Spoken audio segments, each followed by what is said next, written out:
Bonjour à tous, quel bonheur d'être en grande forme, de vous faire plaisir cette semaine avec 4 événements, 2 quintés, ceux de mercredi et de jeudi, 2 tiercés dans l'ordre samedi et ce dimanche, 2 quartés plus. Ce samedi, je vous avais trouvé Let's Marvel qui pimente le tiercé. Et ce dimanche, c'était le cheval de Madame Colombo et je vous avais démontré qu'il était très bien placé au poids, Bakshi Sarai.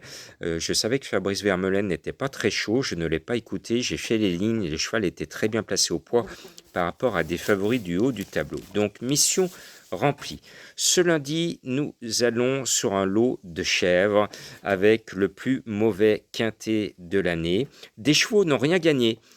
0 centime, ils ne coûtent que de l'argent à leurs propriétaires, c'est très rare dans un quintet, et j'aimerais que monsieur le handicapeur nous explique comment Pum Pum City, notre lyonnais, le numéro 8, est à 57 kilos, et qu'il rend du poids à Apache, qui a 11 000 euros de gain, par exemple, ou à Sigrun, qui a 10 000 euros de gain, ou encore au 10 Aria Shop, qui a 12 520 euros de gain. Pourquoi ce cheval qui n'a rien gagné rend du poids à des chevaux qui sont beaucoup plus fortunés que lui? C'est pour ça que je suis contre les formules handicap faites par un homme aussi savant soit-il, je privilégie, je demande depuis pas mal d'années à ce que ce soit un système d'ordinateur et surtout que les poids, les pénalités soient à la somme gagnée comme ou trop et non pas à l'estimation parce qu'on voit tous les jours et encore aujourd'hui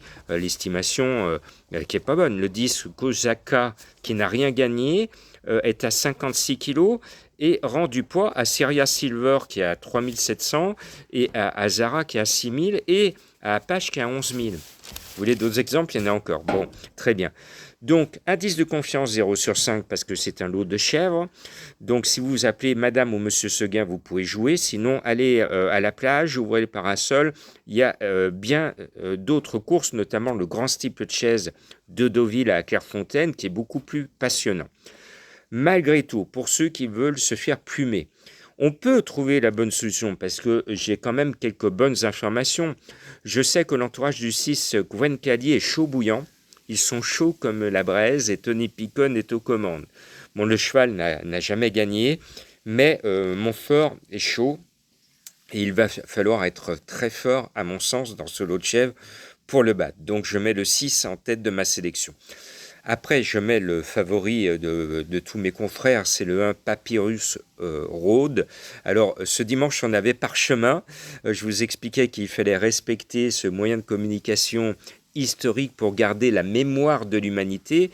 Et Papyrus, c'est pareil, c'est même avant le parchemin. Donc Papyrus Road me plaît beaucoup. Et on n'a pas encore trouvé le parchemin, parce que j'ai fait des études historiques, où les Égyptiens vont nous démontrer que ce ne sont pas forcément eux qui ont construit tout ce que l'on sait. Point de suspension, je n'ai rien dit. Donc le Papyrus Road a beaucoup de talent. En tout cas, il en a plus que les autres. Écoutez sa musique récemment, deuxième, troisième, troisième, troisième. Bon, lui, il avance, lui, il gagne des sous. C'est le deuxième plus riche de la course. On peut lui faire confiance. Et puis le 2, Slick Chic. Avec lui, le fric, c'est chic. C'est d'ailleurs le deuxième plus riche de la course, puisque le plus riche, c'est le 4, Evamis. Slick Chic me plaît dans ce lot très moyen. C'est l'autre Montfort de l'autre entraînement. Ce numéro 2 me semble en forme. Et comme les autres sont franchement mauvais, il serait étonnant qu'il ne figure pas dans la bonne arrivée du quintet. Et puis, vous voulez un coup de cœur à cote? Vous en voulez un? Eh bien, je vais vous le dire. C'est le numéro 3, DS Chidis Voyage. J'ai un ticket pour lui. Vous pouvez embarquer avec moi. Ce 3 n'a pas montré sa valeur ces derniers temps, mais c'est un cheval qui a fait ses meilleures performances sur l'hippodrome de Longchamp, le plus sélectif de France. Un cheval qui arrive à être dans la bagarre sur l'hippodrome de Longchamp peut faire l'arrivée d'un quintet de chèvres à Vichy. Donc j'y crois, il faut le racheter. C'est mon coup de cœur. Il est à 18 contre 1. Son entraîneur Bram, je l'aime beaucoup. Et si vous ne le jouez pas, vous avez lundi bramer au clair de lune parce que vous allez vous reprocher de ne pas l'avoir mis. C'est un joli coup de cœur. Le 5, Surprise Me, sans surprise, c'est le cheval de Madame Colombo. Sans surprise, je suis obligé de le mettre parce que le cheval dans l'ensemble est régulier, il est tout le temps dans la bagarre, dans de tout petits lots. Normalement, il va continuer sa bonne série. Et puis, j'ai une autre information. Le 7 Urban Glory fait le long déplacement avec de grosses ambitions. Il vient du sud-ouest. Il a le 2 à la corde, annoncé à 15 ou 20 contre 1. Imaginez qu'en cette période de canicule en France, le cheval va venir du sud-ouest pour disputer ses courses à Vichy. Donc on ne fait pas un tel déplacement par une telle chaleur avec des chevaux sans se voir une chance.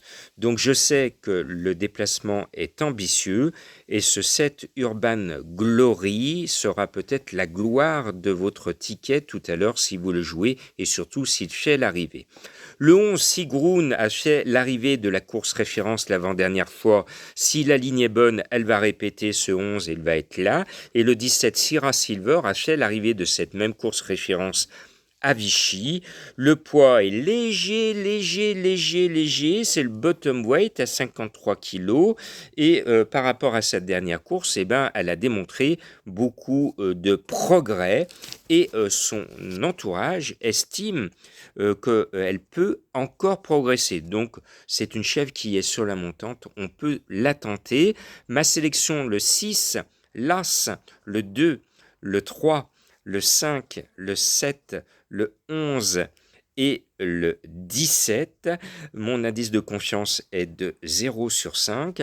Et puisqu'il y a beaucoup de mouches autour de moi, je termine par une anecdote, parce que depuis la naissance de l'humanité et le travail des chevaux pour l'homme, parce qu'on doit tout au cheval, il nous a labouré la terre, il nous a apporté nos premiers papyrus ou nos premiers parchemins pour nous aider à communiquer, il a fait la guerre, il est tombé sur le front. Et les chevaux, quand il y a beaucoup de mouches et quand ils sont au moins 2 dans un pré, ils se mettent côte à côte, tête à queue, et l'autre bat de la queue pour chasser les mouches sur la tête de celui qui est dans l'autre sens et qui bat aussi de la queue. C'est ce qui s'appelle la solidarité animale. Et quand on me dit que les animaux sont bêtes, non, ce sont peut-être des bêtes, mais ils ont une certaine forme d'intelligence et surtout, eux, ils préservent la planète. Alors c'est qui est intelligent dans cette histoire ?